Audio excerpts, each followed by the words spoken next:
Hello everyone, good morning. How's everyone, all right? So you will all know, of course, that the Scottish Parliament returns from recess next week.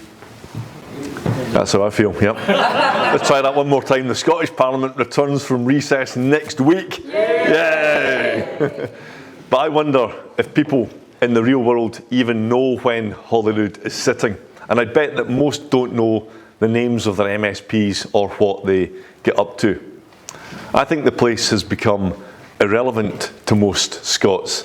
And there's no doubt that the Parliament is a busy place, but busy is not the same as productive. What happens at Holyrood is often a waste of time and taxpayers' money.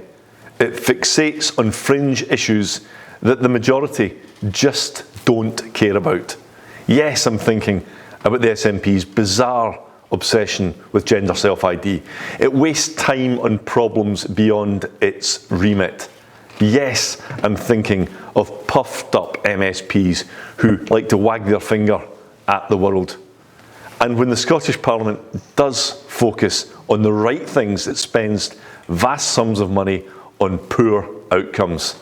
Yes, I'm thinking about the SNP's disastrous handling of the NHS, schools, hospitals. Quite frankly, it is a very big list. Now, Holyrood was supposed to bring decision-making closer to the people, but it has never felt more remote. I heard that over the summer in the various places I visited, and this is in Orkney Tan, by the way. Businesses are getting completely screwed by government who make life more difficult with a relentless barrage of rules and regulations. People are sick of being told what to do by the politicians who they elected.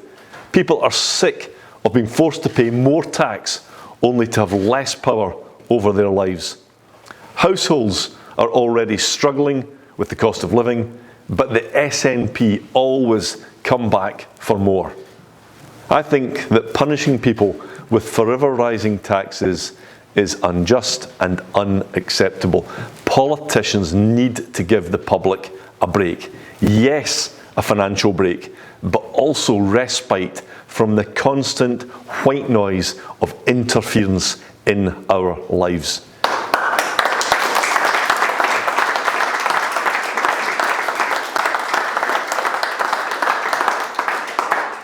What we can eat and drink, what we can drive and how to heat our homes, what we can say even in the privacy of our own homes. Decision-making in Scotland is too centralised, run by members of a self-serving club with no pressure to better serve the paying public. They represent a block on progress. That's why a vague line about gender reform buried in an SNP manifesto morphed into an extreme gender self-ID law. They couldn't care less about what the public actually wants. They have no respect for the values of ordinary, decent and hard-working mainstream Scotland. Yet they have total control over our schools, hospitals, justice system and the economy. I am, of course, talking about the dismal SNP politicians who have run Scotland for 18 years. And when I say run Scotland, I mean run Scotland into the ground. After almost 2 miserable decades of incompetence and dishonesty, all they have to show for it is division and decay. And John Swinney sits at the very apex of this pyramid. For years, he was Nicola Sturgeon's ruthless fixer. During that time, the SNP nurtured an obedient machinery of state to do their bidding. These yes men and women run Scotland's vast and powerful public sector. And the SNP have moulded them in their own party's image. Nobody dare question the received wisdom of the SNP paymasters. Dissent is not tolerated. And of course, you had better wear the right lanyard. The state sector pays very well indeed. many of those on six-figure salaries, cushy hours, gold-plated pensions, would get nothing like that in the real world of private sector meritocracy. A few years ago, in my past life, I investigated the lucrative work of Jean Freeman, and I discovered that before entering Holyrood, she worked more days on the state payroll than there were days in the year. And the newspaper headline referred to her as a superhuman SNP Quango Queen. And this is actually typical. Now, eyebrows were initially raised, but this was quickly followed by shrugged shoulders. It seemed that no one was that bothered about this dubious situation. And when the SNP came to power in 2007, they stole this state model from Scottish Labour. They assembled a replica apparatus that treats public coffers like a piggy bank for them and their pals. For decades, power in Scotland has been concentrated inside the Holyrood bubble. First Labour, then the SNP. They've imposed a big state, high tax, left-wing agenda. This entitled political class has a firm stake in protecting its own interests. Self-preservation is everything. And that's why SNP drone politicians have no desire to get rid of those who are not good enough to do their jobs or to tackle institutional rot. Scotland often seems to be run like a private members club, which is hostile to any form of progress. Access by invitation only, with a network of left-wing lobbyists acting as gatekeepers. They decide what should be on the agenda, even if it's at odds with the views of mainstream Scotland. Those who deviate from this groupthink are shouted down and shut out. Just look at the way they behaved towards women over gender self-ID. The brave Scottish women who would not wished are still being traduced for daring to speak out against the SNP. We see the same intolerance in relation to Scotland's tragic record as Europe's drugs death capital. The SNP's favoured experts, hand-picked and taxpayer-funded, don't just dictate policy, but shape the entire debate. We saw this during the ugly intolerance of the gender debate, and we see it in response to our Right to Recovery Bill. Now, this law would reduce deaths by expanding rehabilitation. It has grassroots support and backing from numerous frontline experts, except those who receive government funding. A small group of publicly funded bodies attack our legislation because they seek to protect the status quo. They must shield the system they created and depend upon for a living, even though it is failing so catastrophically. And that's why desperate addicts are refused rehab and their addictions are catered for. Instead of getting clean, they're patronised. They're told they won't be stigmatised for what the SNP sickeningly regard as a lifestyle choice. The deadly misery of drug addiction should never be normalised. But gender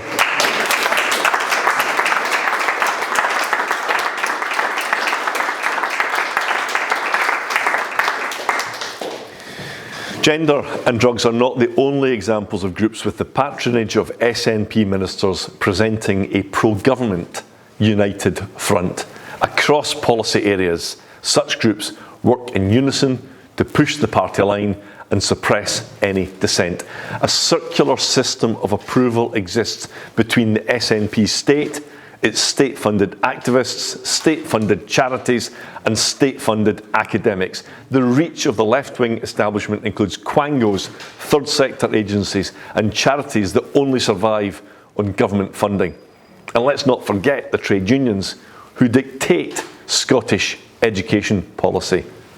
The public sector is littered with SNP loyalists because the government bestows appointments and contracts to those who toe the line. Collectively, from top to bottom, these people don't trust the public to make their own decisions. And they have absolutely no interest in tackling the broken status quo.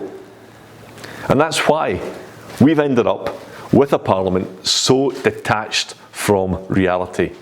That's how the Scottish Parliament ended up wasting years on radical gender politics that made Scotland an international laughingstock.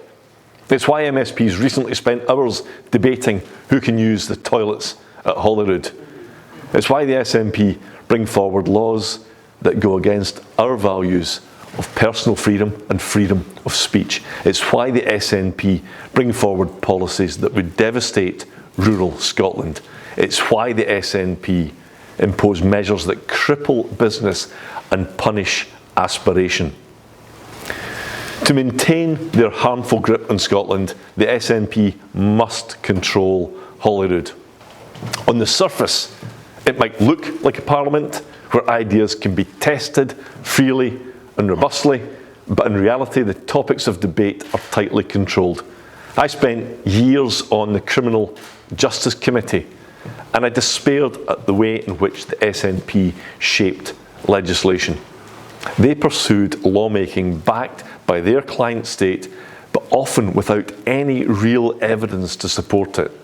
I lost count of the number of times I asked witnesses from state agencies for basic data, basic information, only to be met with a blank look.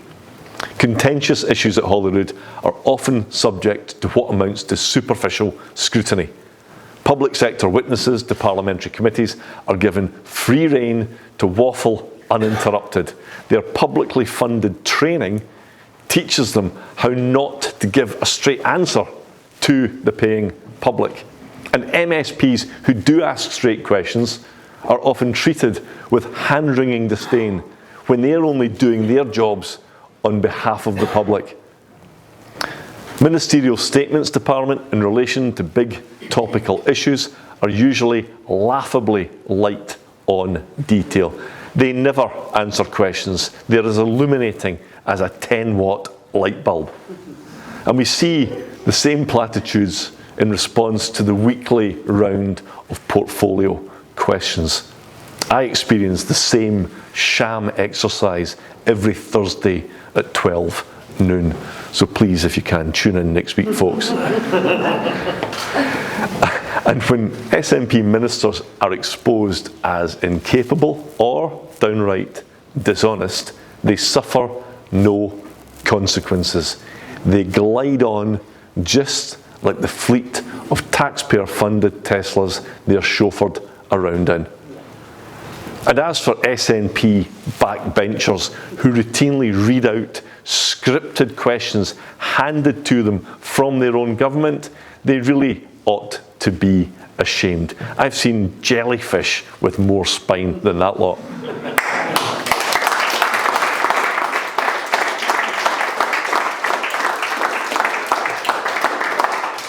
Apologies to all jellyfish, all members of the jellyfish community.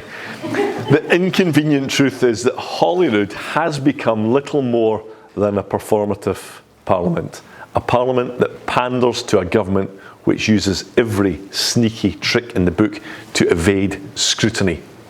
And John Swinney has been central to this process for years. Look at the recent Edinburgh tram inquiry, where much of his evidence given under oath was rejected by a judge. It exposed, and I quote, his lack of candour. It's interesting to note that John Swinney's government has just passed a law making candour a requirement for police officers. The tram report questioned John Swinney's integrity. The consequences? Absolutely none. Now, there is one man in Scotland who has the power to formally measure what the SNP say they will do and what they actually do. The Auditor General also has the power to examine the books, to follow the SNP money trail. He regularly lays bare a litany of broken promises, but also an insidious culture of secrecy around the spending of taxpayers' money. Scotland's bloated public sector despises transparency and sneers at accountability. They think they know best. They are painfully and arrogantly certain about the supremacy of their fellow members of the political establishment. Just as concerning is the relationship between the SNP and Scotland's civil service, which is supposed to be impartial. I've got no doubt that most civil servants are professional and conscientious. Yet we've frequently had grounds to question if all of them understand that they are supposed to be servants of the people, not the politicians. Nationalist ministers publish pro-independence propaganda using taxpayers' money. They use channels of government to promote the separation of Scotland from the rest of the UK in defiance of the hard facts. We have been clear. Government resources and communications should not become weapons of SNP spin. The misuse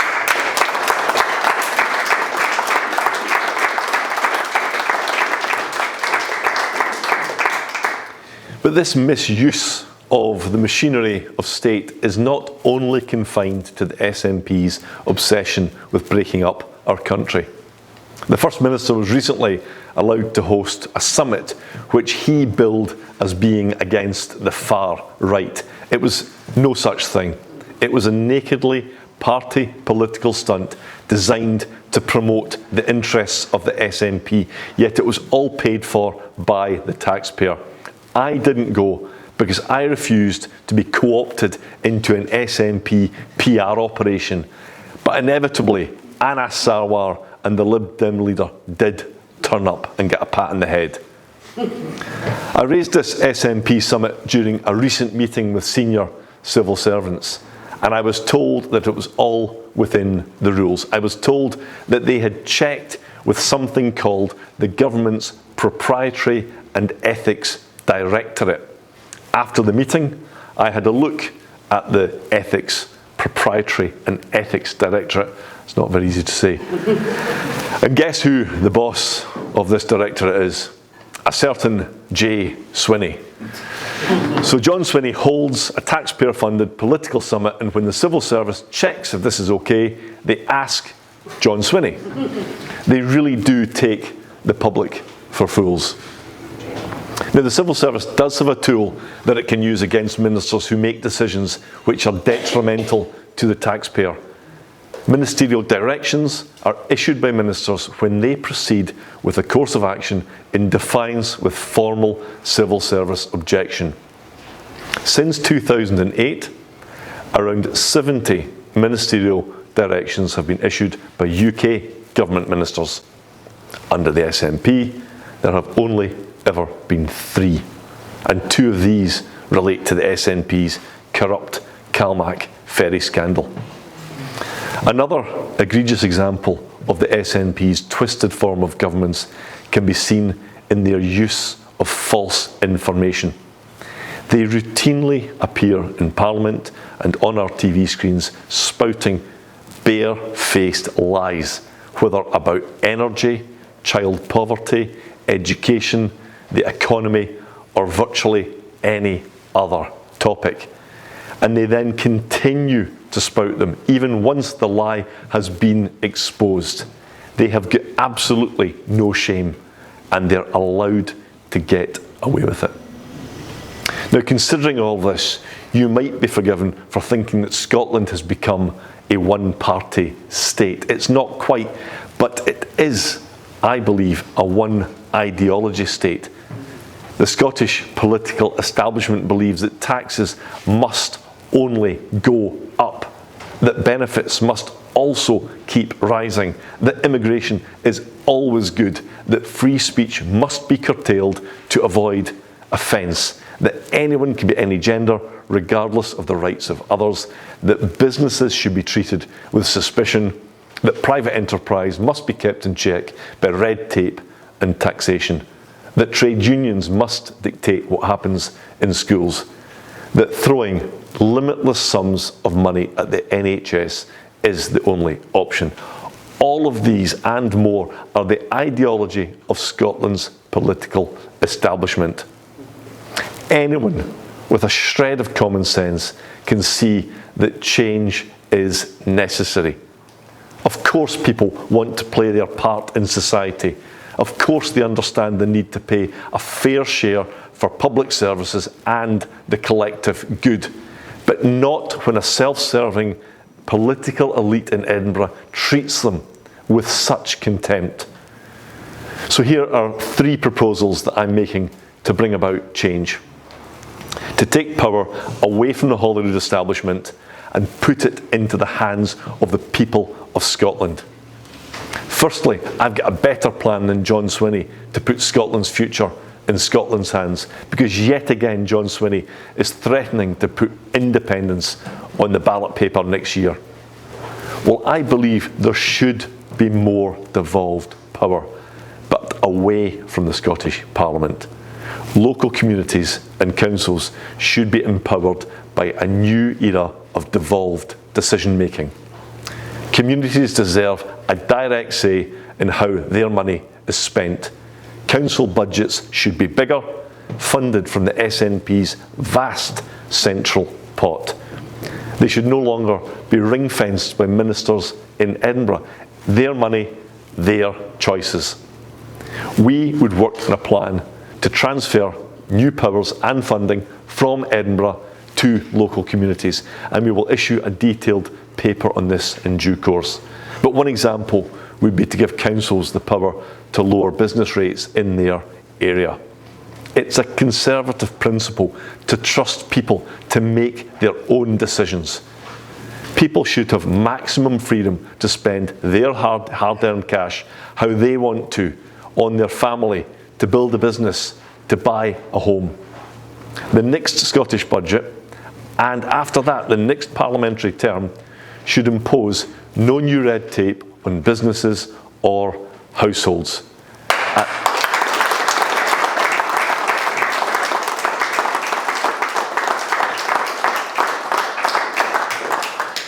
At the very least, let's guarantee to scrap existing unnecessary bureaucracy before any more is even considered. Secondly, we need a radical overhaul of transparency and accountability. Transparency is not a luxury. Accountability is not optional. Whistleblowing in the public sector should be embraced even when it upsets SNP ministers.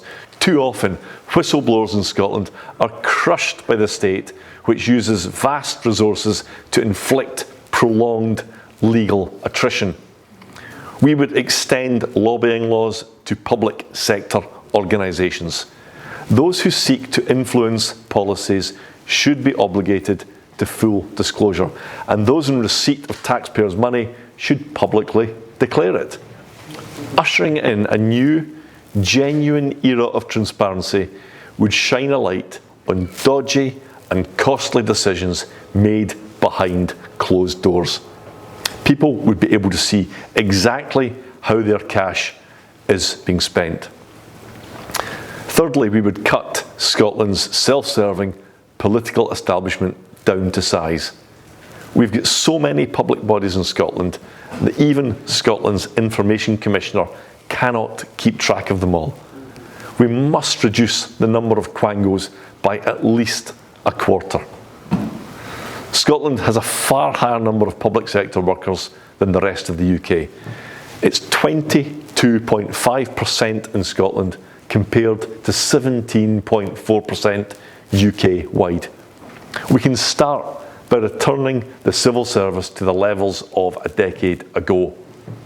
And we've already proposed what we're calling a frontline first guarantee. This would prioritise public sector jobs that actually make a difference to people's lives.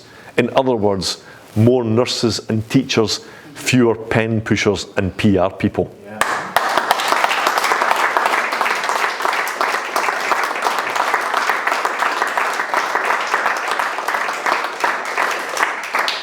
And finally, the civil service would be outlawed from agitating for the breakup of Britain.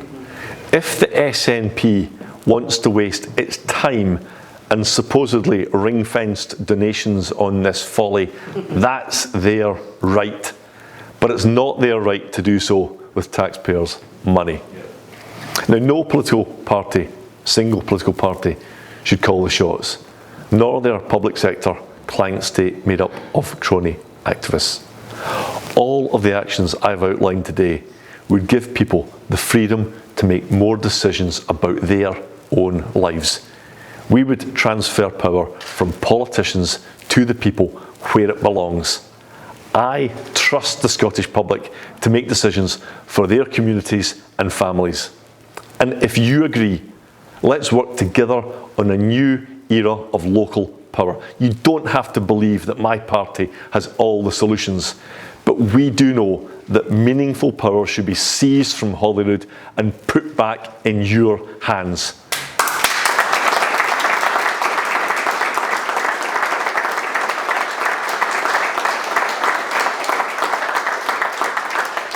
I want a genuine Scottish Parliament that respects, trusts and listens to mainstream Scotland. A Parliament that works for the people, not against them. Thank you very much. Thank you.